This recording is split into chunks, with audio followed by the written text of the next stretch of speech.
नमस्कार, मेरा नाम मोहित है और आप सभी मेरे साथ हमारी इतिहास विषय की श्रृंखला का अगला वीडियो देखने जा रहे हैं।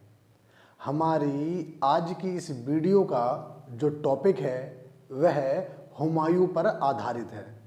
हम लोग आज के वीडियो में हुमायूं के विषय पर चर्चा करेंगे। इसके साथ ही हम लोग मुगल साम्राज्य जिसकी स्थापना बाबर ने की थी, अब उस मुगल साम्राज्य के विस्तार को हम लोग आगे समझेंगे। तो ज़्यादा समय ना देते हुए हम लोग सीधे अपने टॉपिक पर चलते हैं। उससे पहले टॉपिक को शुरू करने से पहले हम लोग एक बार समझेंगे कि मुगल साम्राज्य कितने कालखंड में विभाजित है और कितना विस्तृत है, इसे थोड़ा समझने का प्रयास करते हैं। हेडिंग डालेंगे मुगल साम्राज्य।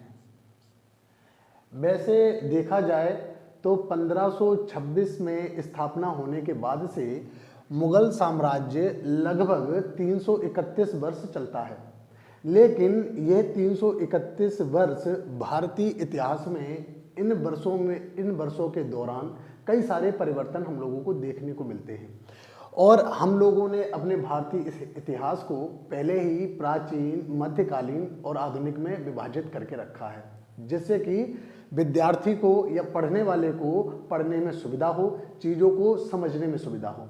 इसी तरीके से मुगल साम्राज्य जो कि हमारे दो कालखंडों में विभाजित है। पहला कालखंड जो इसका है वह 1526 से लेकर 1707 ईस्वी तक चलता है।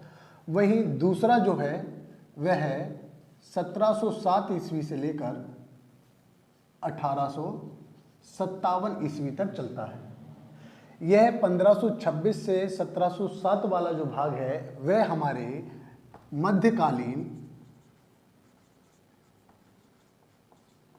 मध्यकालीन इतिहास के अंतर्गत आता है। वहीं दूसरा भाग है वह हमारा आधुनिक इतिहास के अंतर्गत आता है। और इन कालखंडों को एक वजह से और भी विभाजित किया जाता है कि 1526 से 1707 का जो कालखंड है यह मुगल साम्राज्य के अपनी चरम सीमा तक पहुंचने का कालखंड है। वहीं 1707 में औरंगजेब की मृत्यु के बाद से मुगल साम्राज्य के पास ऐसे शासक नहीं रहे जो स्वतंत्र होकर अपनी ताकत पर, अपने बलबूते पूरे इतने बड़े राज्य क्षेत्र में अकेले शासन चला सके।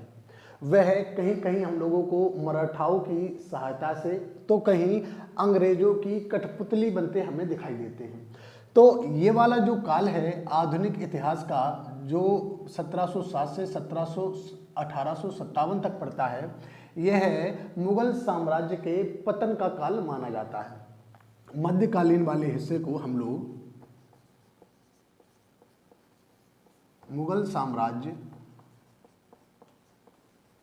के ही नाम से जानते हैं, और जबकि जो दूसरा वाला खंड है इसे हम लोग मुगल साम्राज्य का पतन या उत्तर मुगल साम्राज्य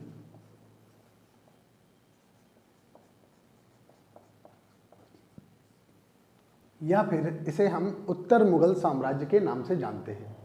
तो हम लोगों ने पिछली कहानी 1530 में बाबर की मृत्यु पर छोड़ी थी। अब हम लोग 1530 से अब हम लोग धीमे धीमे आगे बढ़ेंगे और हमारी कहानी में जो मुख्य बिंदु है, जो मेन किरदार है, वह अब हुमायूं होने वाला है। तो हम लोग अब शुरू करते हैं उससे आगे की कहानी।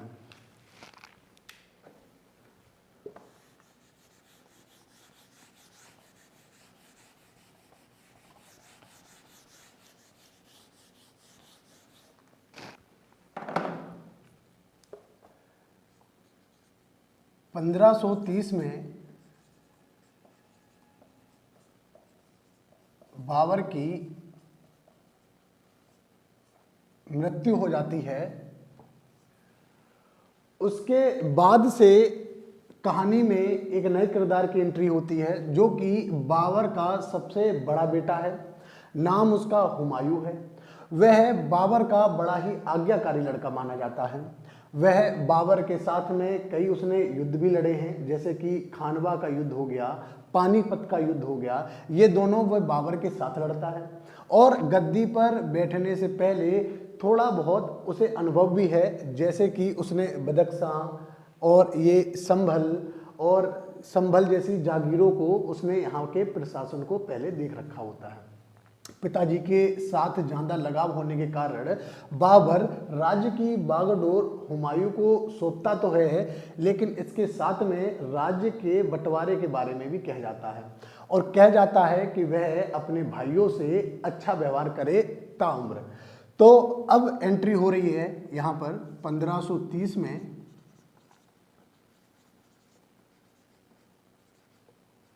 हुमायूं की। यह हुमायूं बाबर से विरासत में क्या पाता है, इसके बारे में पहले हम लोग चर्चा करते हैं। बाबर पूरे राज्य क्षेत्र में, जहां पहले मैं आपको राज्य क्षेत्र दिखा दूं कि कहां तक है। देखिए, ये जो काबुल है, जहां पहले वो अफगानिस्तान का शासक होता है, बाबर काबुल पे जो अधिकार कर लेता है, ये उस समय काबुल राज्य के अंतर्गत आता था। और इस काबुल से ये पूरा इलाका, ये पाकिस्तान और ये पूरा राज्य क्षेत्र बाबर के अधीन आता है। ये राजस्थान वाला भाग भी आता है, क्योंकि बाबर ने राजपूताना शक्ति को तोड़ दिया था और यहाँ के जो हिंदू शासक हैं वह बाबर की अधीनता में ही यहाँ का शासन चला रहे थे। इतने बड़े राज्य को बाबर अपने बच्चों में विभाजित करता है। आपके मन में ये भी आएगा कि बाबर के बच्चे कितने हैं, तो मैं बता दूं, और ये परीक्षाओं में पूछा भी जाता है कभी कभार बाबर के बच्चों के नाम के बारे में या उनकी हुमायूं की बहनों के बारे में आए दिन प्रश्न हम लोगों को देखने को मिलते हैं। तो जो बाबर है, बाबर के बारे में हम लोगों को जितना ज्ञात है उस हिसाब से बाबर की 10 बीवियां और 18 बच्चों की जानकारी हम लोगों को मिलती है। खैर, सभी इंपॉर्टेंट नहीं है, लेकिन उनमें से जो जो जरूरी हैं वे मैं यहाँ पे लिख रहा हूं। पहले हुमायूं, दूसरे कामरान मिर्जा,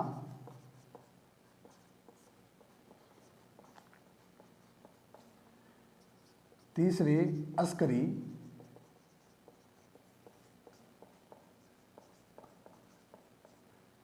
एक और हिंदाल मिर्जा। वहीं जहां से इनकी लड़कियों के बारे में या बाबर की जो पुत्रियां हैं उनके बारे में भी पूछा जाता है, तो उनके नाम भी लिख लेते हैं, एक बार देख लेते हैं। पहली हैं फकर उन निसा बेगम, दूसरी मासूमा बेगम, तीसरी गुलबदन बेगम, एक और देख लेते हैं गुल चेहरा बेगम। वहीं हुमायूं की मां का नाम, इनका नाम होता है माहिम सुल्ताना बेगम। ये तो हो गई बाबर की फैमिली। बाबर अपने राज्य को इन बच्चों के बीच में विभाजित करने के बारे में हुमायूं को सौंप जाता है। उनकी मृत्यु के बाद में ही इन भाइयों में आपसी विवाद भी उत्पन्न होता है, जिसमें इनका हुमायूं का एक चचेरा भाई जिसका नाम खलील खां होता है, या सॉरी खलील मिर्जा, वह खलील मिर्जा उस युद्ध में 1530 के इन आपसी भाइयों के युद्ध में मारा जाता है। इसके साथ में हुमायूं जब गद्दी पर बैठने वाला होता है तो राज्य में इतने षड्यंत्र चल रहे होते हैं। उन्हीं षड्यंत्र के तहत बाबर का एक मंत्री जिसका नाम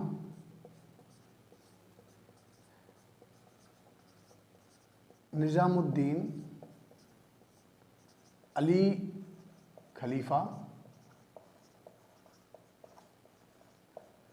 खलीफा है, वह हुमायूं को कमज़ोर शासक जानता है। उसकी ताकत पर या उसकी राजनीतिक क्षमता पर शक करता है और बाबर के बहनोई जिनका नाम मेहदी ख्वाजा है, इन्हें राजगद्दी पर बैठाना चाहता है। लेकिन हुमायूं भी चालाक होता है। इसके साथ के जो गुट वाले हैं या इसके साथ के सहयोगी जो हैं वह इसके इस षड्यंत्र को फेल कर देते हैं, नाकाम कर देते हैं और मेहदी ख्वाजा शासक बनने से रह जाता है। तो हुमायूं को गद्दी पर बैठने में कई सारी दिक्कतों का सामना हुमायूं को उठाना पड़ता है। उसके बाद अब हम लोग इनके राज्य विभाजन को भी देख लेते हैं कि किसे क्या क्या मिलता है। यहाँ पर कामरान मिर्जा को ये काबुल और काबुल के ही नीचे एक क्षेत्र है जिसका नाम है कंधार। ये कंधार और काबुल कामरान मिर्जा के हिस्से में आते हैं। मैं लिखे दे रहा हूँ।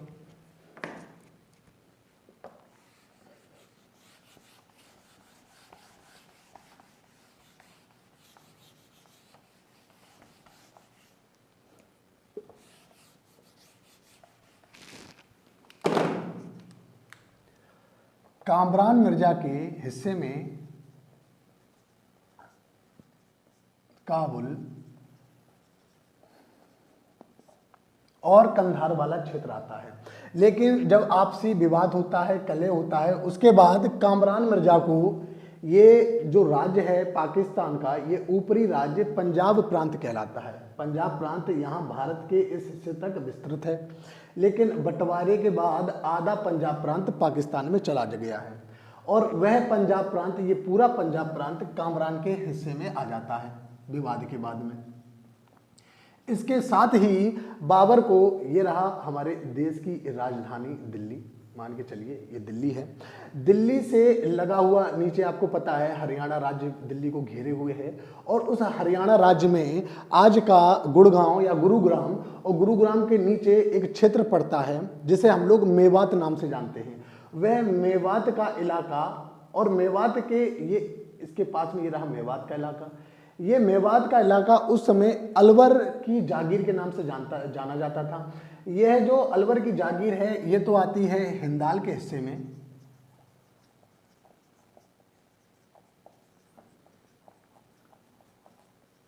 इस अलवर की जागीर के ही ऊपर एक और क्षेत्र पड़ता है, वह भी हरियाणा राज्य में है, और इस जो जागीर का नाम है वह होता है हिसार की जागीर। पंजाब प्रांत के बाद कामरान को हिसार की जागीर भी दे दी जाती है। यहां पे लिख देता हूं हिसार की जागीर। वहीं जो अस्करी मिर्जा है, अस्करी मिर्जा को यहाँ उत्तर प्रदेश या उत्तरी उत्तर प्रदेश में एक जिला है जिसका नाम है संभल। उस समय ये भी अपने आप में एक बड़ी जागीर थी। ये संभल की जागीर अस्करी मिर्जा को सौंप दी जाती है।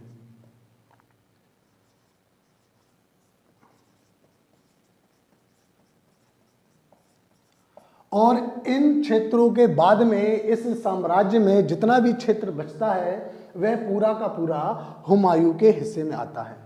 इसके बाद एक और क्षेत्र हम लोग देख सकते हैं कि यहाँ पे एक क्षेत्र पड़ता है जिसका नाम है बदख्शां। ये बदख्शां हुमायूं के चचेरे भाई सुलेमान मिर्जा के हिस्से में आता है। कभी हो सकता है क्वेश्चन बन जाए, तो इस वजह से सुलेमान मिर्जा ये इनका चचेरा भाई है। इसके हिस्से में बदख्शां की जागीर आती है। आपने देखा कि हुमायूं को गद्दी पर बैठने में ही कई सारी दिक्कतों का सामना करना पड़ता है। अंततः बाबर की मृत्यु जो कि 26 दिसंबर 1530 को होती है, उसके 4 दिन बाद ही हुमायूं जैसे तैसे सत्ता पर काबिज हो जाता है, यानी कि 30 दिसंबर 1530 को 12 है यहाँ पे दिसंबर, 30 दिसंबर 1530 को हुमायूं, ये यहाँ का बिगाड़ देता हूँ मैं, साफ कर दूँ उसे।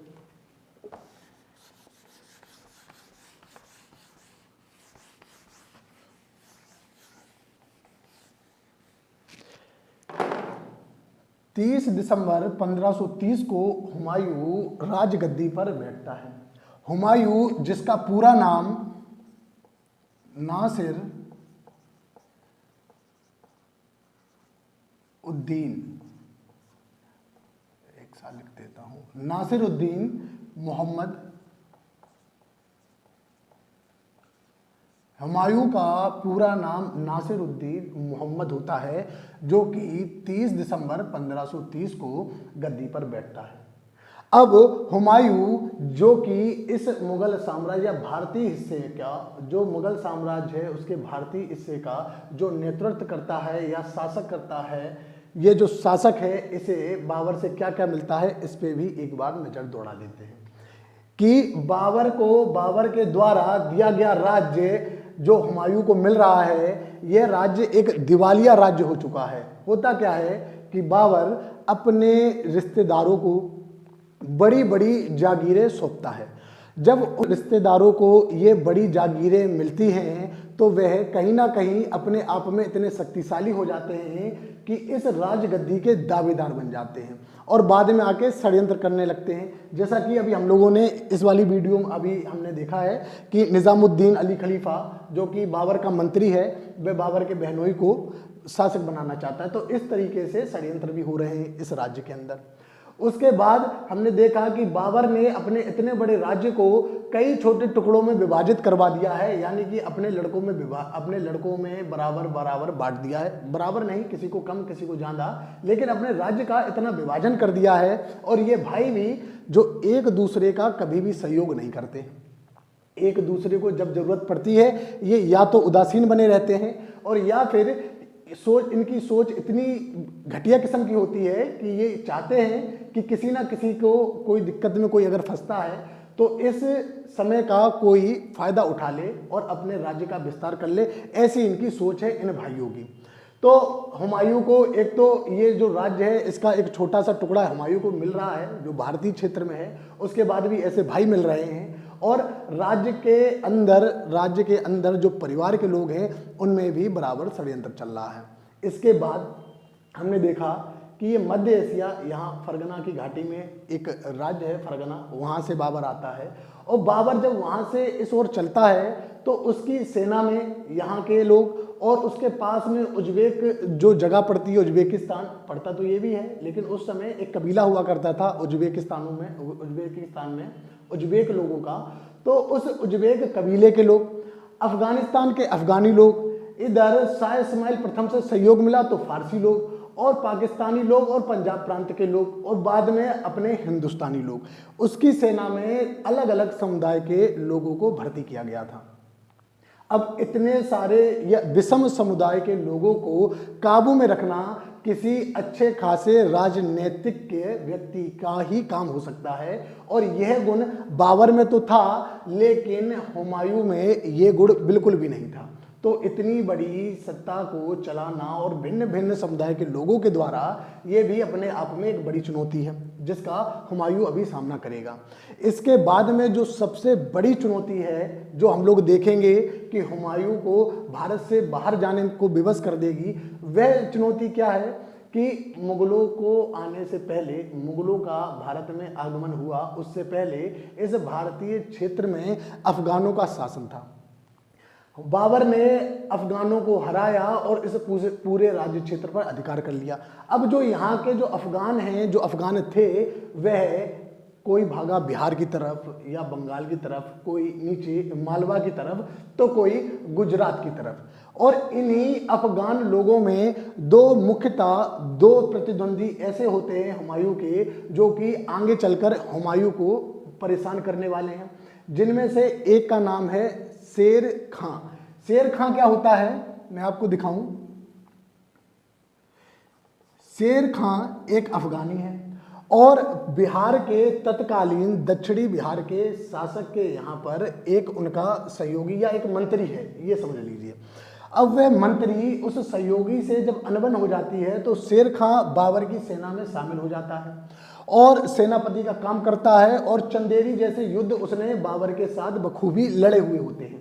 बाबर, जब आपने भी सुना था कि जलाल खां को निर्देश देके आया था कि बिहार में कि शेर खां को मंत्री बनाना, तो शेर खां अब वहां पर मंत्री बन गया, इधर बाबर का सफाया हो गया, बाबर की मृत्यु हो गई। शेर खां अब इस क्षेत्र में अपनी स्थिति को मजबूत कर रहा है।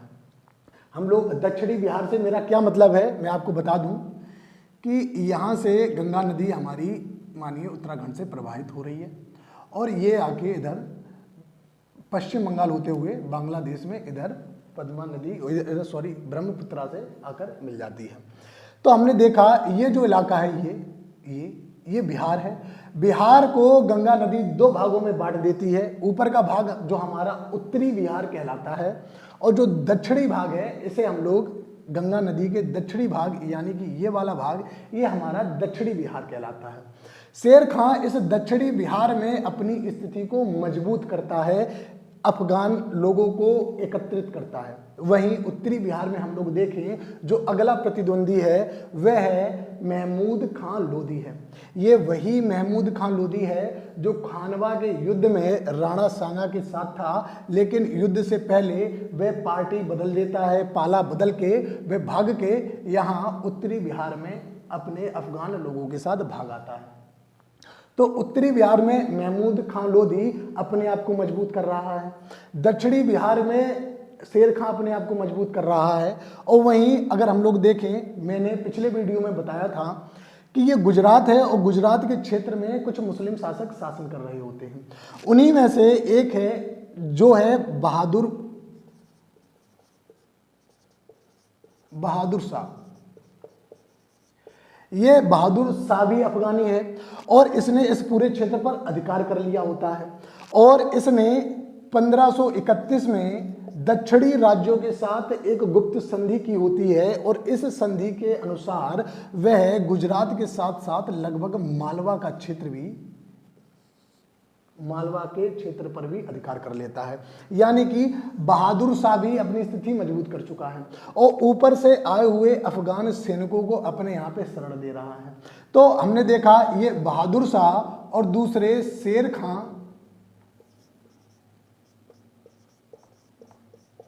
पूरे जीवन भर हुमायूं का पीछा नहीं छोड़ने वाले हैं। यह है हुमायूं के सबसे बड़े प्रतिद्वंदी हैं और जो कि आगे आके हमारी इस कहानी में अभी हम लोग समझेंगे कि कैसे कैसे यहाँ का परिदृश्य बदलने वाला है। तो अब हम लोग शुरू करते हैं हुमायूं की कहानी से, हम लोग आगे बढ़ते हैं।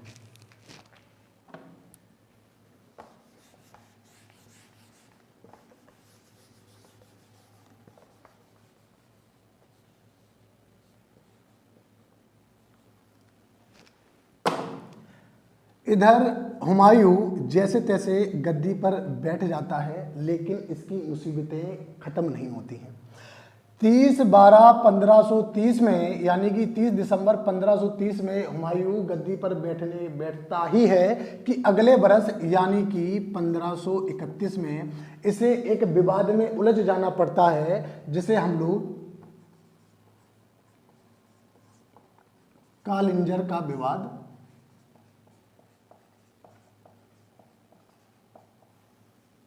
कहते हैं। कालिंजर कहाँ है?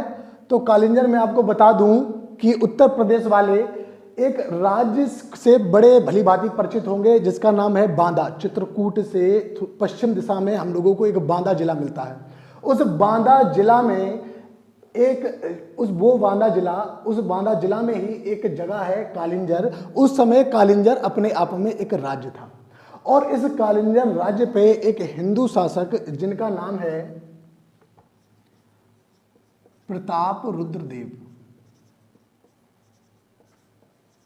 यह शासन कर रहे होते हैं। प्रताप रुद्रदेव काफी समय से शासन कर रहे हैं, इस वजह से इनके अफगानों से अच्छे संबंध होते हैं।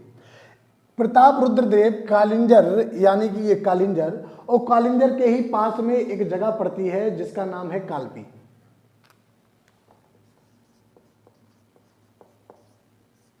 इस कालपी राज्य पर प्रताप रुद्रदेव अपना दबाव बढ़ाते हैं, यानी कि इस कालपी पर अपने राज्य क्षेत्र का विस्तार करना चाहते हैं। कालपी के ही ऊपर ये यहाँ पर ये लगा होता है हमारा आगरा, और आगरा जहाँ पर हुमायूं शासन कर रहा है। हुमायूं जब देखता है कि प्रताप रुद्रदेव कालिंजर से कालपी पर दबाव बढ़ा रहे हैं, तो हुमायूं समझ जाता है कि प्रताप रुद्रदेव का ये काम अफगान जो नेता हैं या जो शासक हैं उनके लिए बड़ा ही सिद्ध साबित होगा, क्योंकि उनका व्यवहार प्रताप रुद्रदेव से काफ़ी अच्छा उनका व्यवहार चलता है और वह प्रताप रुद्रदेव के इस काम से काफ़ी फायदा उठा लेंगे।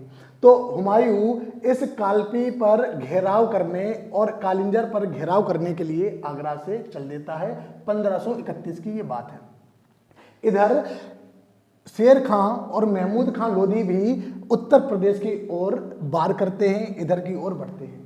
होता क्या है कि जैसे ही हुमायूं कालिंजर, कालपी एक जगह है जहां पे अधिकार करता है, लेकिन हुमायूं कालिंजर राज्य पर घेराव कर लेता है, कालिंजर को चारों ओर से घेर लेता है। 1531 की ये बात है। जैसे ही वह कालिंजर का घेराव करता है, उसे एक सूचना मिलती है कि नीचे जो कि दक्षिणी बिहार से शेर खां, यहाँ पर मिर्जापुर के पास में एक जगह पड़ती है जिसका नाम है चुनारगढ़, इसका नाम है चुनारगढ़। और वहीं गंगा के उस पार यानी कि उत्तरी बिहार से महमूद खां लोधी उत्तर प्रदेश के एक जिला जो पड़ता है जौनपुर, उस पर आक्रमण करता है और नीचे शेर खां चुनारगढ़ पर अधिकार कर लेता है।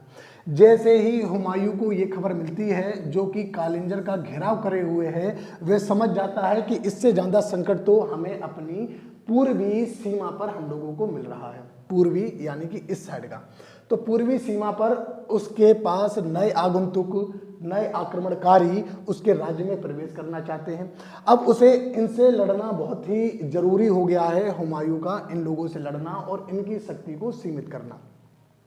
कालिंजर का घेराव चल रहा है। अब इसी समय हुमायूं को उधर भी जाना है, तो हुमायूं कालिंजर के शासक प्रताप रुद्रदेव से एक सहमति कर लेता है, जिसके तहत हुमायूं को थोड़ा बहुत धन मिल जाता है और प्रताप रुद्रदेव से एक आश्वासन मिल जाता है कि वो भविष्य में कभी पर कालपी की तरफ आंख उठाकर नहीं देखेगा। और देखें तो ये कालिंजर का जो विवाद है ये निरर्थक साबित होता है, क्योंकि हुमायूं के हाथ में कुछ नहीं लगता है। और ये विवाद होते होते 1532 का समय आ जाता है और हुमायूं इस कालिंजर से इधर अपनी पूर्वी सीमा की ओर प्रस्थान कर देता है। वह गंगा नदी पार करके जौनपुर पहुंचने वाला होता है कि रास्ते में एक गांव पड़ता है जिसका नाम है दोहरिया। अब ये दोहरिया का युद्ध से नाम से इसे जानते हैं।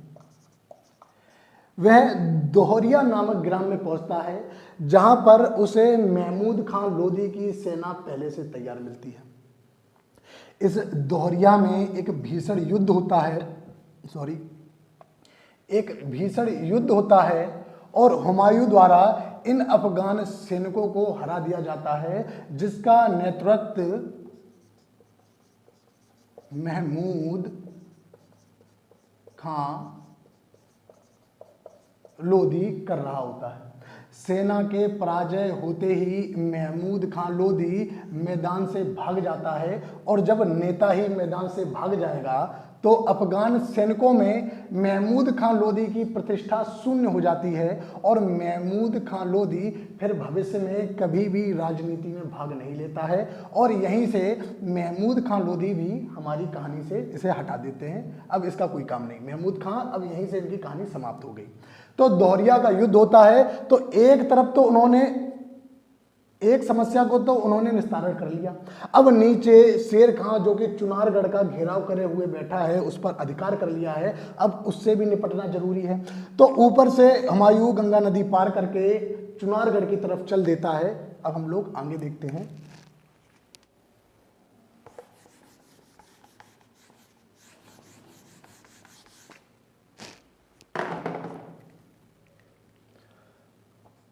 (1532) में ही हुमायूं को अब जौनपुर के पास में जो दोहरिया गांव पड़ा है उससे नीचे आना पड़ता है, यानी कि चुनारगढ़ पे। हुमायूं चुनारगढ़ पहुंचता है। चुनारगढ़ का घेराव, हुमायूं चुनारगढ़ पर पहुंचता है और यहां पर इस राज्य को या इस किले को 4 महीने तक इस किले का घेराव करता है।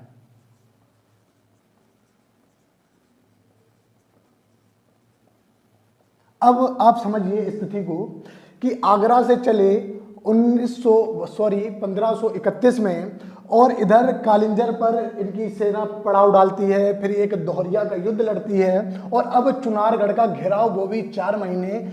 अब इस समय हुमायूं की सेना भी थक चुकी होती है और जब ये घेराव डालता है तो चुनारगढ़ की आपूर्ति को पूरी तरह ठप कर देता है और अंदर शेर खां और शेर शाह सूरी एक ही व्यक्ति है। तो शेर खां अंदर जो कि अंदर होता है वह भी थक जाता है, आपूर्ति बंद हो जाती है, उनकी सेनाओं का भी मनोबल गिर जाता है।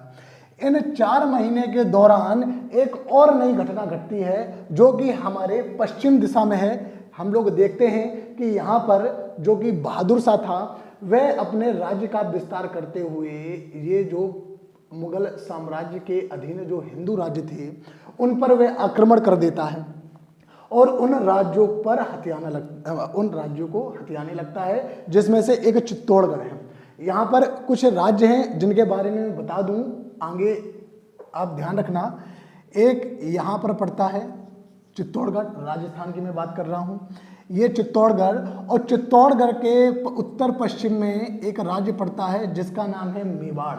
ये वही मेवाड़ है जिस पर किसी समय राणा सांगा शासन करता था। इस मेवाड़ के ही पास में एक और राज्य पड़ता है जिसका नाम है मारवाड़। तो हमने देखा चित्तौड़गढ़ और मेवाड़ और मारवाड़ आपसी सीमाओं से लगे हुए राज्य हैं जिनका आगे हम लोगों को जिक्र सुनने को मिलेगा। ये बहादुर शाह ये चित्तौड़गढ़ पर आक्रमण कर देता है जिस समय वे यहाँ पर व्यस्त है। तो अभी नीचे के क्षेत्रों पर ही आक्रमण चल रहा होता है, उसकी दिशा चित्तौड़गढ़ की तरफ होती है। धीमे धीमे वे अपने राज्य का विस्तार कर रहा है और जब हुमायूं को ये चीज पता लगती है तो उसे समझ में आ जाता है, एक तो उसकी सेना जो कि मनोबल धीमे धीमे खो रही है, ऊपर से पश्चिम दिशा में जो कि एक ये आक्रमणकारी जो उसके राज्य को हथिया रहा है, इसलिए हुमायूं को मजबूरन यहाँ पर शेर खां से एक संधि करनी पड़ती है। और मैं आपको बता दूं कि 4 महीने घेराव करने के बाद भी हुमायूं की सेना इस चुनारगढ़ के किले पर अधिकार नहीं कर पाती है। अंततः इस समस्या के कारण हुमायूं को एक संधि करनी पड़ती है शेर खां से। उस संधि के तहत शेर खां को पहले तो अपनी हार स्वीकार करनी पड़ती है और भरोसे में लेने के लिए शेर खां से एक दूसरी शर्त मनवाई जाती है जिसके तहत शेर खां अपने अफगानी सैनिकों की टुकड़ी हुमायूं के साथ आगरा में भेज देगा जो कि हुमायूं के ही राज्य क्षेत्र में हुमायूं के ही निर्देश में कार्य करने वाले हैं। और उस अफगानी टुकड़ी का जो नेतृत्व करता है वह शेर खां का लड़का जिसका नाम कुतुब शाह है। तो 1532 में चुनारगढ़ का घेराव हुआ, यह भी एक तरह से निरर्थक गया क्योंकि इस पे भी हुमायूं के हाथ कुछ ज्यादा नहीं लगा और हुमायूं की सेना हुमायूं थक हार कर आगरा में वापस आ जाते हैं। इधर कुछ समय के लिए बहादुर शाह भी शांत हो जाता है। अब इधर वह आगरा में है और 1532 का समय है। आने वाले समय में हुमायूं कुछ नहीं करता है, लगभग 1.5 वर्ष 1.5 वर्ष वे आगरा में ही आराम करता है और खाम में अपने धन की फिजूल खर्ची करता है, जो कि दिल्ली में एक नए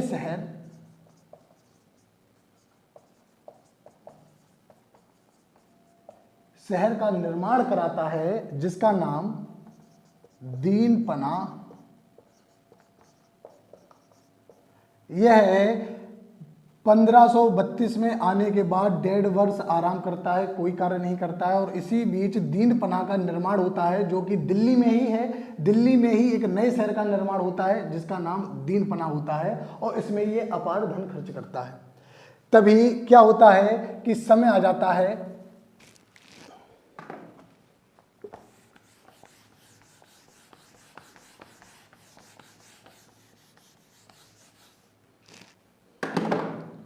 समय आता है 1534। ये ऊपरी क्षेत्र जो जौनपुर से उसकी सेना ने दोहरिया के युद्ध के बाद जो जगह कब्जाई है, वहाँ पर फिर प्रशासन की बहाली होती है, और वहीं पर हुमायूं के एक जीजा होते हैं जिनका नाम होता है मोहम्मद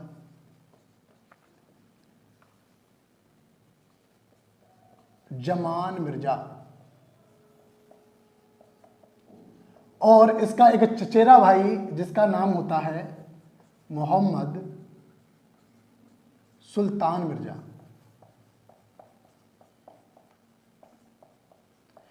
यह दोनों बिहार के राज्य क्षेत्र में अधिकार कर लेते हैं, विद्रोह कर देते हैं। हालांकि हुमायूं की सेना इस विद्रोह को तो शांत कर देती है, लेकिन मोहम्मद जमान मिर्जा यहाँ से फरार हो जाता है और नीचे इधर गुजरात की तरफ जाता है, जहाँ पर बहादुर शाह इसे आश्रय दे देता है और यह बहादुर शाह के साथ में मिल जाता है। अब घर का भेदी लंका ढाए जे तो पहुँच गया वहाँ पर, और वहाँ पर हुमायूं को ये डर सताने लगता है कि ये कहीं मेरी राजनीति या मेरे षड्यंत्रों के बारे में जो वे अफगान सैनिकों से लोहा लेने के समय अब यूज करता है, कहीं ये बता ना दे।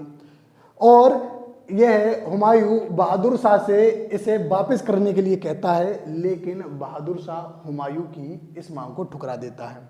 ये एक कारण बनता है आगे होने वाले युद्ध का। इसी बीच 1535 में बहादुर शाह जो कि चित्तौड़गढ़ की तरफ अग्रसर होता है, ये वहां पर हमला कर देता है। ये रहा चित्तौड़गढ़, इस पर आक्रमण कर देता है। 10 दिन के अंदर ही ये चित्तौड़गढ़ को जीत लेता है, वहां पर भयंकर लूट करता है। तो बगल में एक और राज्य है जिसका नाम है मेवाड़। मेवाड़ की राजमाता कर्णवती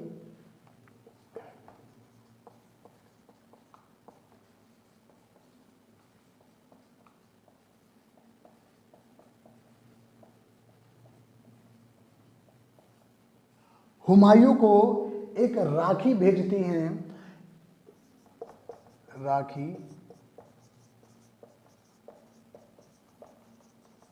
ये आपको ध्यान आ रहा होगा, अगर आपने पहले कभी 2-4 परीक्षाएं दी हैं तो ये आपने कहीं देखा होगा क्वेश्चन या सुना होगा कि किस राज्य की राजमाता ने, या फिर वह कौन सी राजमाता, वे कौन सी रानी हैं जिन्होंने हुमायूं को राखी भेजी। ये क्वेश्चन कई बार पूछा गया, इस वजह से मैंने इसका यहाँ पर जिक्र किया है।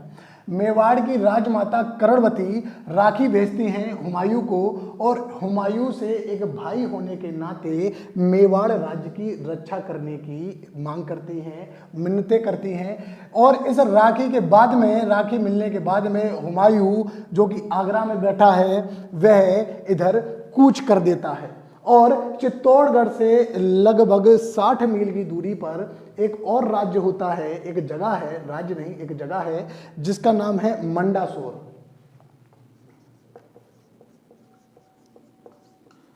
मंडासौर में अपनी सेना के साथ पड़ाव डाल देता है। अब देखिए यहां पर क्या रोचक हो,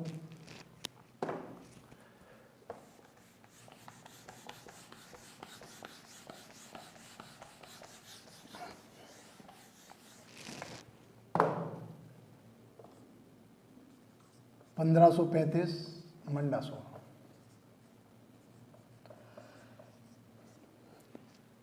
जो बहादुर शाह है वह अपनी सेना में एक तोपची है जिसका नाम है रूमी खां।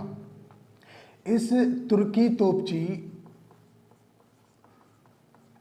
रूमी खां के नेतृत्व में वह एक तोप खाने का निर्माण कराता है। वह अपनी सेना में भी अब बारूद के इस्तेमाल को शुरू कर देता है। तो होता क्या है कि मंडासोर में जो कि हुमायूं अपनी सेना के साथ पड़ाव डाले हुए हैं, उधर चित्तौड़गढ़ से लौटते हुए बहादुर शाह भी आ रहा है और रास्ते में मंडासोर होकर ही उसे जाना है। तो वह हुमायूं की सेना को वहां पर पहले से ही पाता है।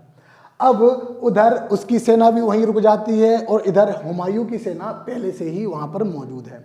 दोनों की सेनाएं आमने सामने होती हैं। हुमायूं अपनी सेना को बहादुर शाह की तोप की निशाने या रेंज से बचा लेता है, दूर व्यवस्थित कर देता है और इस मंडासोर की घेरेबंदी कराने लगता है और इस मंडासोर में आपूर्ति को ठप करवा देता है। जैसे ही बहादुर शाह की सेना को ये पता चलता है कि आपूर्ति बंद हो चुकी है, उनकी सेना का मनोबल गिर जाता है और फिर एक रात चुपके से 25 अप्रैल 1535 की रात बहादुर शाह की सेना चुपके से यहां से चली जाती है, जो कि यहाँ पर एक जगह पड़ती है। यहाँ पर एक किला बना था जिसका नाम था मांडू का किला और उसी के पास में एक और ये किला बना है जिसे हम लोग चंपानेर का किला कहते हैं। ये छोटी छोटी रियासतें हैं, छोटे छोटे राज्य हैं।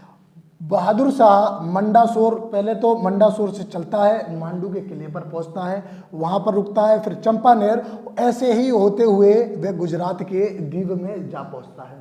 इधर हुमायूं भी उसका पीछा करते हुए सबसे पहले मांडू और मांडू के बाद चंपानेर और चंपानेर से थोड़ा ही आगे उसका पीछा करता है और वापस आकर चंपानेर पर पड़ाव डाल देता है। उसे चंपानेर में बहुत सारा उसे धन मिलता है और वह इस राज्य पर जब वह पड़ाव डाले हुए हैं, चंपानेर पे आ गया है, इस पूरे राज्य क्षेत्र के यानी कि मालवा और गुजरात के जो छोटे छोटे शासक हैं जो कि बहादुर शाह की छतरी के नीचे शासन चला रहे हैं, वे सभी हुमायूं के आगे आत्मसमर्पण कर देते हैं। हुमायूं अब इस पूरे राज्य क्षेत्र का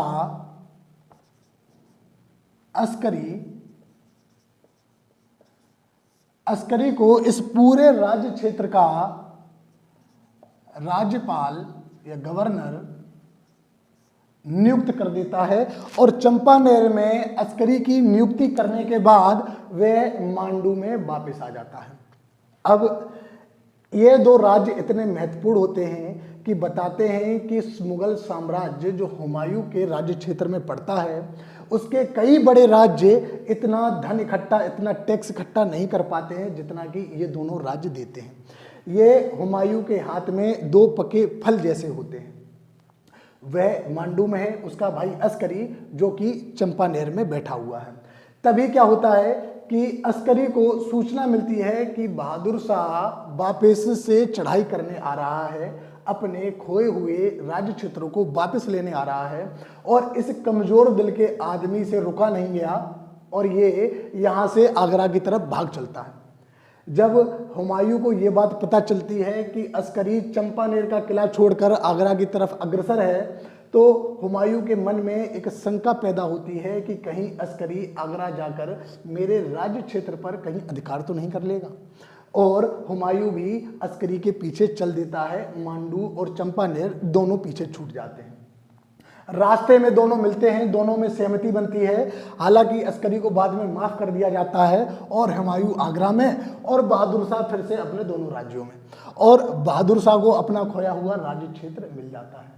यह भूल मुगल साम्राज्य की सबसे बड़ी भूल कहलाती है, या यूं कहें सबसे बड़ी भूलों में यह भी एक भूल है कि वह दो पके फल जैसे राज्यों को अपने हाथ से छोड़ देता है, खाम खाम में उसके हाथ से चले जाते हैं। तो फिर आके खाली हाथ हुमायूं आगरा पे है और इधर पूरे राज्य क्षेत्र पर बहादुर शाह का अधिकार हो जाता है। अब हम लोग समझते हैं कि जब तक हुमायूं इन क्षेत्रों में व्यस्त रहा, तब तक इधर घटनाक्रम क्या बदलते हैं।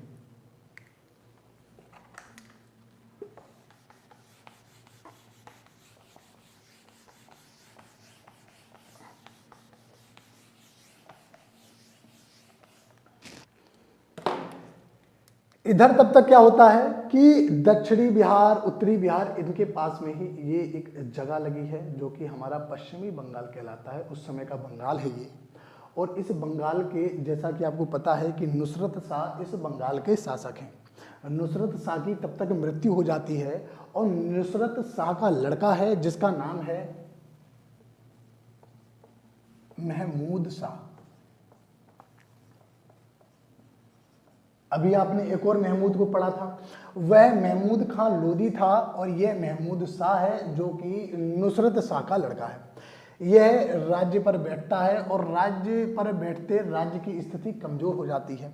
इस स्थिति को देखते हुए शेर खां बंगाल पर 1536 में आक्रमण कर देता है। शेर खां पश्चिमी बंगाल पर 1536 में आक्रमण करता है और इसे घेर लेता है और इसे विवश कर देता है कि यह राज्य करने के एवज में इसको कुछ धन मुहैया कराए।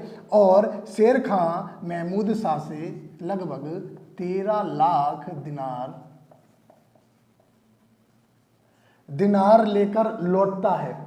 1536 में करता है और उसके बाद 1537 में ये एक बार फिर आक्रमण पश्चिम बंगाल पर कर देता है और इसे फिर से घेर लेता है और इसे फिर से विवश करने लगता है।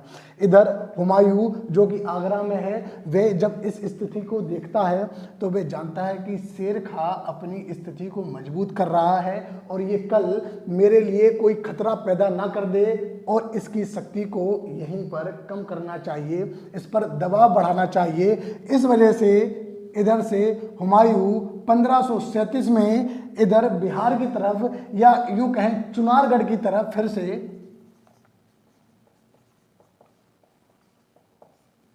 से घेराव कर लेता है। चुनारगढ़ का घेराव, ये आगरा से आकर फिर से चुनारगढ़ पर घेराव डाल देता है।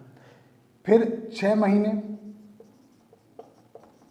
घेराव डालने के बाद अंततः चुनारगढ़ के किले पर ये अधिकार कर लेता है।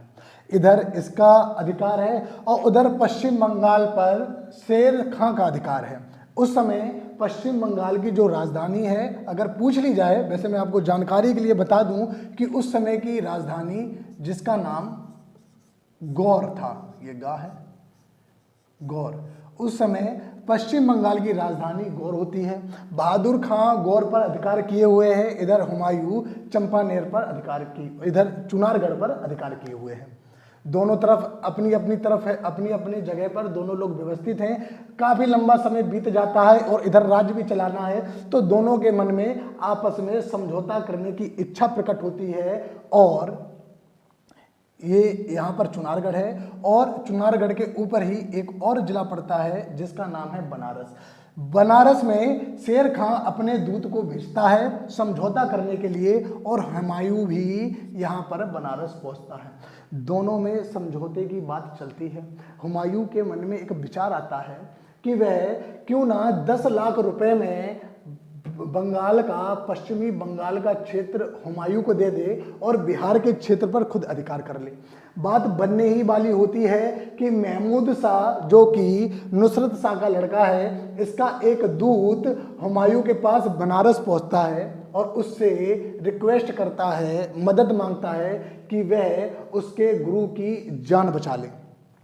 हुमायूं को जैसे ही पता चलता है कि महमूद शाह के साथ भी कोई ना कोई है, उसके दूत आकर उसे सूचना दे रहे हैं, तो उसके मन में एक विचार आता है कि ऐसा भी तो हो सकता है कि वह बंगाल के महमूद शाह की सहायता लेकर इधर अपनी सहायता और अपनी सेना के साथ में शेर खां को यहीं पर परास्त कर दे और पूरे राज्य पर अधिकार कर ले और महमूद खां को अपने अधीन ले आए। तो इस उम्मीद से हुमायूं बनारस से पश्चिम बंगाल की तरफ कूच कर देता है। इसी स्थिति का फायदा उठाकर नीचे से ये दक्षिण दिशा से ये शेर खां बंगाल से फिर वापस चुनारगढ़ पर आ जाता है। इधर हुमायूं पहुंच गया है गौर पर और शेर खां फिर से वापस आ गया है चुनारगढ़ पर। अब दोनों इधर हैं, इधर अधिकार हो जाता है हुमायूं का, लेकिन यहाँ पर शेर खां ने ये चुनारगढ़ के साथ साथ ये वाला बनारस का क्षेत्र, ये जौनपुर का जो इलाका है उसे, साथ में इस पूरे क्षेत्र को और ये संभल की जो जागीर है इसके साथ इन सभी क्षेत्रों पर अधिकार कर लेता है। यानी कि इस पूरे क्षेत्र पर अब शेर खां का अधिकार। ये कुछ ज्यादा हो रहा है, यहाँ पर समझ में ना आए इसलिए मैं बिगाड़ देता हूं तो अच्छी तरह आपको समझ में आए।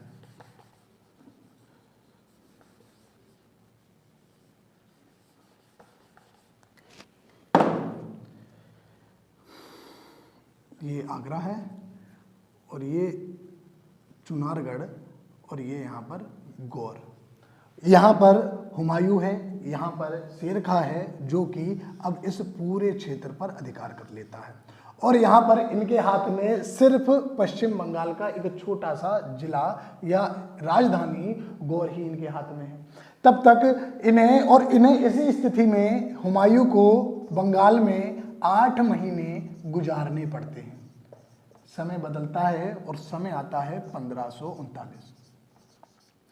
1539 को क्या घटनाक्रम होता है कि आगरा के पास में ही, यहाँ दिल्ली के पास में ही एक हमने आपको हिंदाल की अलवर की जागीर के बारे में बताया था। उसे सूचना मिलती है कि अलवर की जागीर से हिंदाल ने आगरा पर अधिकार कर लिया है 1539 में। अब हुमायूं को अपना अगर राज्य बचाना है तो उसे यहाँ से बाहर निकलना ही पड़ेगा, अपने राज्य की तरफ जाना पड़ेगा। लेकिन पूरे क्षेत्र पर शेर शाह का पहले से ही अधिकार है।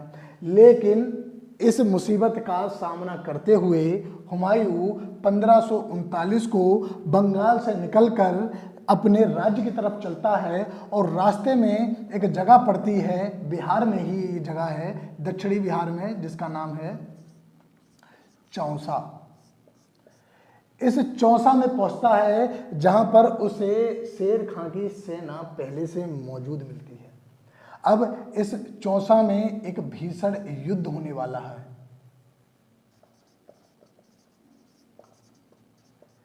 यह युद्ध छोटी मोटी गतिविधियों के साथ में लगभग 3 महीने खिंच जाता है और 3 महीने में मौसम आ जाता है बारिश का। अब बारिश के मौसम में हुमायूं की सेना जो यहाँ पर भयभीत है, फंसी हुई है, उसका मनोबल गिर जाता है। इस स्थिति का फायदा शेर खां भली तरीके से उठाता है और 3 महीने बाद जब बारिश शुरू होती है तो वह हुमायूं की सेना पर 3 तरफ से वार कर देता है और हुमायूं की सेना को परास्त कर देता है। जैसे तैसे हुमायूं एक उस समय नौवाहक था जिसका नाम है निजाम। इस निजाम नामक नाववाहक की सहायता से हुमायूं जैसे तैसे गंगा नदी पार करके अपने राज्य आगरा में पहुंचता है। अब हम लोग इससे आगे देखते हैं।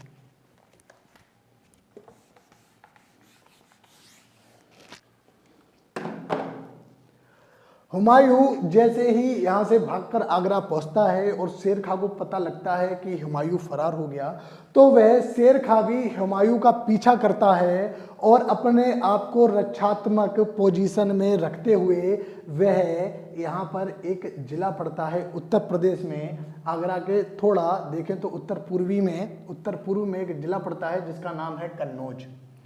समय आ चुका है 1540 का और कन्नौज और इस कन्नौज में भी एक क्षेत्र पड़ता है जिसका नाम है बिलग्राम।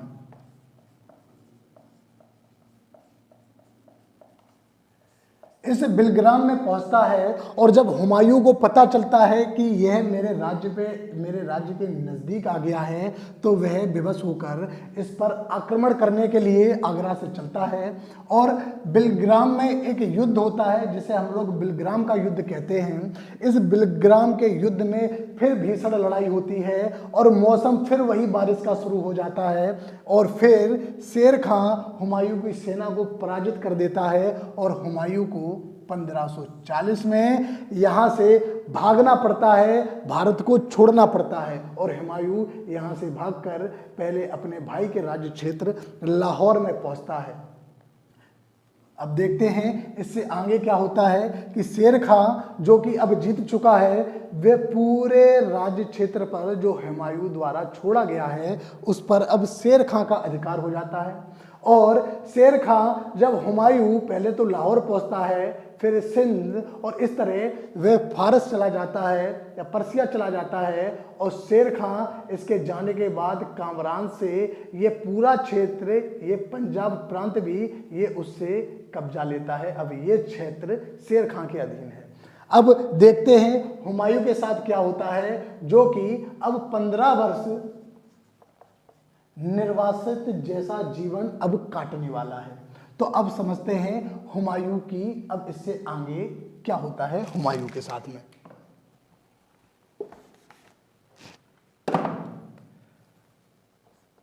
1540 वह लाहौर पहुंचता है और अपने भाई से सहयोग की भीख मांगता है, और कामरान उससे मना कर देता है, सहयोग करने से मना कर देता है, जिससे इनके बीच में मनमुटाव की स्थिति आ जाती है।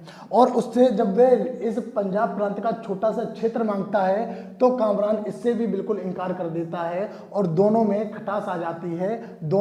ये दोनों भी आपस में लड़ाई के मूड में लगते हैं।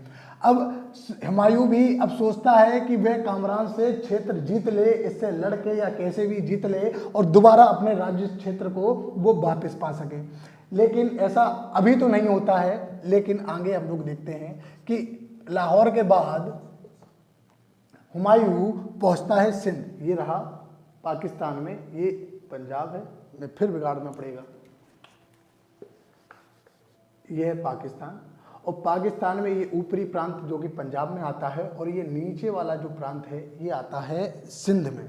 और इस सिंध में यहाँ पर जो अलवर की जागीर जो कि हिंडाल पे है, हिंदाल जो कि इसे शेर खां को यहाँ पर प्रभाव जमाते हुए देखकर ये भी भाग जाता है, जो कि सिंध पहुँचता है। और इस हिंदाल के एक आध्यात्मिक पूर्वज हैं जिनका नाम है मीर अली अकबर जानी। इन मीर अली अकबर जानी जो कि हिंदाल के आध्यात्मिक गुरु हैं, इनकी लड़की जिसका नाम है हमीदा बानू, इस हमीदा बानू से जो कि मीर अली अकबर की लड़की है, हुमायूं 1541 में निकाह कर लेता है। जब इससे इनका निकाह हो जाता है, हुमायूं अब भी इस जोड़ तोड़ में लगा रहता है कि कैसे इस क्षेत्र पे आक्रमण करके पुनः अपना क्षेत्र पाया जाए। वे इस उम्मीद में, यहाँ पर मैंने आपको एक राज्य बताया था मारवाड़, जो कि मेवाड़ के भी पश्चिम में है। इस मारवाड़ में उस समय एक शासक होते हैं, ये बात है 1542 की। मारवाड़ के एक शासक हैं जिनका नाम है मालदेव। मालदेव के पास पहुंचता है, उससे सहयोग की भीख मांगता है, लेकिन वह समझ जाता है कि मालदेव जिसका शेर खां से गठजोड़ हो चुका है, ये दोनों एक दूसरे के व्यवहारी बन चुके हैं, कहीं ऐसा ना हो कि मालदेव हुमायूं को कैद कर ले और शेर खां को सौंप दे। इस डर से हुमायूं मारवाड़ से वापस लौटता है 1542 में, और यहाँ पे पाकिस्तान में ही एक और राज्य पड़ता है हिंदू शासक का, जो कि उसका नाम था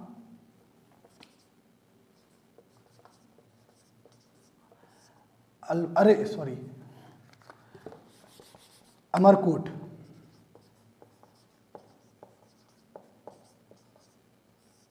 उस अमरकोट में पहुंचता है और अमरकोट के शासक जिनका नाम है बीरसाल, इन बीरसाल के पास पहुंचता है अमरकोट में, जो कि पाकिस्तान में यहाँ पर पड़ता है। इस अमरकोट में पहुंचता है और बीरसाल से सहयोग मांगता है, और बीरसाल इसे सहयोग देने का आश्वासन देते हैं। इसी अमरकोट में 1542 में अकबर का जन्म होता है, जो कि अगला मुगल शासक होने वाला है। आगे की कहानी में हम इसे देखेंगे। अकबर का जन्म होता है यहीं पर। 20 साल के राज्य क्षेत्र में। और 1542 के बाद वे ऐसे ही राजनीतिक शक्ति हासिल करने के उद्देश्य से वह फारस पहुंचता है। 1544 में वह फारस पहुंचता है। अब हम लोग देखते हैं मैप इतिहास को समझने के क्रम में बहुत ही ज़्यादा महत्वपूर्ण रोल अदा करता है। मैप से इतिहास को समझने में आसानी होती है और चीज़ें हम लोगों को याद भी बनी रहती हैं। इस वजह से मैप का सहारा लेना इतिहास के लिहाज से बहुत ही ज़्यादा जरूरी है। तो इधर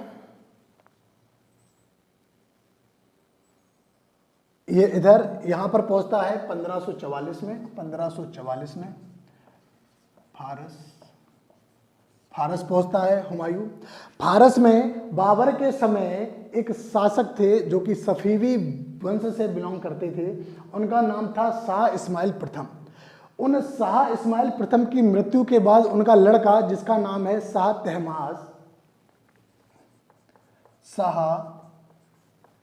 तहमास, यह शाह तहमास हुमायूं का अपने राज्य में स्वागत करते हैं और उनकी समस्या को सुनते हैं। हुमायूं उनसे मदद मांगता है कि वह अपने भाई कामरान के राज्य क्षेत्र पर अधिकार कर सके और फिर अपने आगरा, अपने ये इस वाले क्षेत्र का पुनः से अपने राज्य की प्राप्ति कर सके। शाह तहमास उसे सहयोग देने के लिए तैयार तो होता है, लेकिन एक कहें तो एक अपमानजनक संधि करता है, जिस संधि के तहत इस काबुल और कंधार को जीतने में वह इसकी मदद करेगा। इसके बदले में कंधार का राज्य तो हुमायूं को, तहमास को सौंपना तो पड़ेगा। साथ में एक और चीज है कि उसे हुमायूं जो कि कट्टर सुन्नी संप्रदाय का है, उसे शिया संप्रदाय का अपने राज्य क्षेत्र में प्रचार करना पड़ेगा। मजबूरन मरता क्या ना करता हुमायूं को ये संधि माननी पड़ती है और हुमायूं 1545 में शाह तहमास की सहायता से काबुल और कंधार पर आक्रमण करता है और कामरान से इस क्षेत्र को जीत लेता है। बाद में कामरान लगभग 1557 में बेचारा अंधा हो जाता है और उसे हज पे भेज दिया जाता है मक्का में, जहां पर उसकी मृत्यु हो जाती है, वो अलग विषय है। लेकिन 1545 में हुमायूं काबुल और कंधार पर विजय प्राप्त करता है।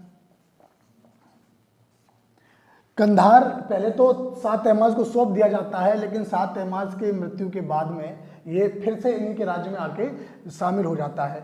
तो कंधार और काबुल पर हुमायूं का अधिकार हो गया, यानी कि हुमायूं अब इस राज्य क्षेत्र का राजा या शासक बन चुका है। इधर हम लोग देखते हैं कि भारत में घटनाक्रम किस तरीके से बदल रहे हैं।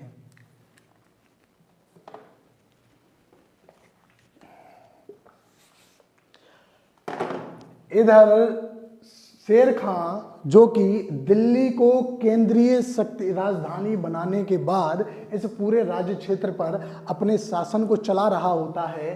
1545 में एक घटना घटती है और कालिंजर में शेर खां की मृत्यु हो जाती है। कालिंजर में मृत्यु होती है। अच्छा, एक चीज मैं आपको बताना भूल गया कि जब चौसा का जो युद्ध होता है, यहाँ पर जो चौसा का युद्ध होता है, जब हुमायूं बंगाल से अपने राज्य की तरफ जाता है, तो उस युद्ध के बाद जब शेर खां जीतता है तो वह अपने आप को सुल्तान घोषित कर देता है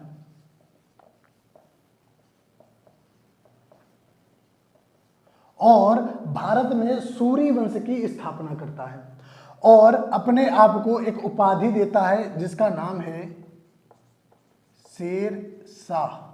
शाह की उपाधि देता है, शेर शाह की उपाधि देता है और दिल्ली को राजधानी बनाकर शासन करने लगता है। ये तो शेर खां की बात हो गई। अब 1545 में मृत्यु के बाद इनका लड़का मृत्यु और इनका लड़का जिसका नाम होता है इस्लाम शाह, ये इस्लाम शाह गद्दी पर बैठता है और सत्ता चलाता है। लेकिन 1553 में इस इस्लाम शाह की भी मृत्यु हो जाती है, जिसके बाद इस्लाम शाह का लड़का जिसका नाम है फिरोज शाह, यह गद्दी पर बैठता है। फिरोज शाह जो कि एक 12 वर्ष का एक बच्चा है। इस फिरोज शाह के एक मामा हैं जिनका नाम है मुबारिज शाह। यह फिरोज शाह की हत्या करा देता है और 1553 में दिल्ली की गद्दी पर इस राज्य की गद्दी पर मुबारिज शाह आदिल शाह की उपाधि से राजगद्दी पर बैठता है और शासन को चलाने लगता है। जब एक बाहरी व्यक्ति शासन पर अधिकार कर लेता है तो इसी राज्य के इसी परिवार के 2 लोगों द्वारा इसको चुनौती दी जाती है, इसकी सत्ता को चुनौती दी जाती है। और वे 2 लोग कौन हैं? तो पहले का नाम है इब्राहिम शाह और दूसरा है सिकंदर शाह। इन दोनों द्वारा विद्रोह कर दिया जाता है, लेकिन बाद में एक समझौते के तहत इब्राहिम शाह को बयाना, जो कि यहाँ उत्तर पूर्वी राजस्थान का एक जागीर है, बयाना की जागीर, और सिकंदर शाह को पंजाब प्रांत की जागीर सौंप दी जाती है। सिकंदर शाह को पंजाब यानी कि ये वाला क्षेत्र, ये क्षेत्र, और इब्राहिम शाह को ये वाला क्षेत्र, इसकी जागीरें सौंप दी जाती हैं। और इसी बीच क्या होता है कि मुबारिज शाह एक हिंदू सेनापति या मंत्री कह लें उसे हम, मुबारिज शाह कहें या आदिल शाह कहें, वह आदिल एक हिंदू मंत्री जिसका नाम हेमू होता है। हेमू को सत्ता की देखरेख करने के लिए छोड़कर एक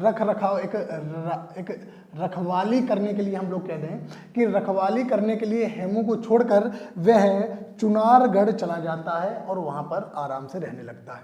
जब यहाँ पर स्थिति को खाली देखा जाता है तो सिकंदर शाह और इब्राहिम शाह यह दोनों दिल्ली पर आक्रमण कर देते हैं। तो पहले तो इब्राहिम शाह दिल्ली पर अधिकार कर लेता है, गद्दी पर। इस गद्दी पर, दिल्ली का गद्दी मतलब कि दिल्ली बार बार मुंह पे आता है, क्योंकि इस राज्य क्षेत्र को हम लोग दिल्ली की ही गद्दी से ज़्यादातर जानते हैं। तो इब्राहिम शाह इस गद्दी पर अधिकार कर लेता है, लेकिन बाद में सिकंदर शाह इस गद्दी पर अधिकार कर लेता है। तो अंततः हम लोग देखें तो 1553 के घटनाक्रम इस तरीके से बदले कि 1553 के बाद में सिकंदर शाह इस दिल्ली की गद्दी पर काबिज हो जाता है। यहाँ पर इस राज्य की गद्दी पर काबिज है सिकंदर शाह। और इधर 1554 में हुमायूं मन बना चुका है कि वह अपने खो हुए राज्य क्षेत्रों को पुनः से प्राप्त करेगा। इधर स्थिति इनकी डामाडोल तो है ही, और इधर जो कि पश्चिमी बंगाल का क्षेत्र है वो महमूद शाह, जिसका वो नुसरत शाह का जो लड़का है, वह भी स्वतंत्र हो जाता है और अपने राज्य क्षेत्र पर अधिकार कर लेता है। तो इस डामाडोल स्थिति का फायदा उठाते हुए हुमायूं 1554 में यहाँ पर काबुल के पास में ही पाकिस्तान में एक जगह पड़ती है पेशावर पर आक्रमण करता है, पेशावर पर अधिकार कर लेता है। और 1555 में लाहौर पर अधिकार कर लेता है इसी तरीके से। और ये रहा लाहौर, पेशावर पर अधिकार करने के बाद लाहौर, और लाहौर के बाद वो पंजाब प्रांत में आता है, आज के पंजाब प्रांत में भारतीय।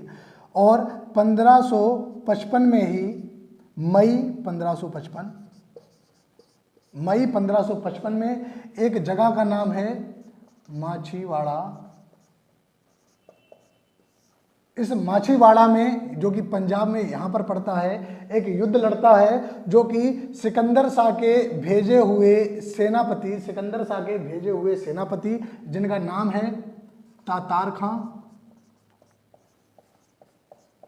और हैबत खां। सिकंदर शाह के दो भेजे हुए सेनापति और हुमायूं की सेना इस माछीवाड़ा के युद्ध में लड़ाई लड़ती हैं और ये तातार खां, हैबत खां ये पराजित हो जाती है इनकी सेना, और हुमायूं फिर से आगे बढ़ता है। और माछीवाड़ा के पास में ही एक और क्षेत्र पड़ता है जिसका नाम है, महीना आ जाता है जून का और साल है 1555, जगह आ जाती है सरहिंद। इस सरहिंद पर पहुंचता है जो कि इस माछीवाड़ा से थोड़ा सा ही आगे है, यहां पर सरहिंद पहुंचता है। तो देखते हैं, जून 1555 ये है सरहिंद, और इस सरहिंद में सिकंदर शाह खुद युद्ध में भाग लेने जाता है। सॉरी, इस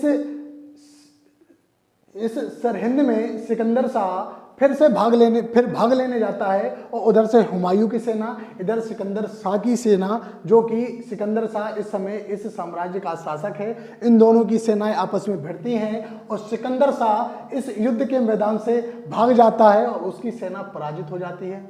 सिकंदर शाह फिर इधर जो उत्तर पश्चिमी पंजाब में पहाड़ी इलाका है, उस पहाड़ी इलाके में गुम हो जाता है, चला जाता है, पता नहीं चलता कहाँ गया। फिर तो सिकंदर शाह तो फरार हो गया और इस पूरे राज्य क्षेत्र को हुमायूं के लिए खाली छोड़ जाता है। अंततः जून 1555 को सरहिंद की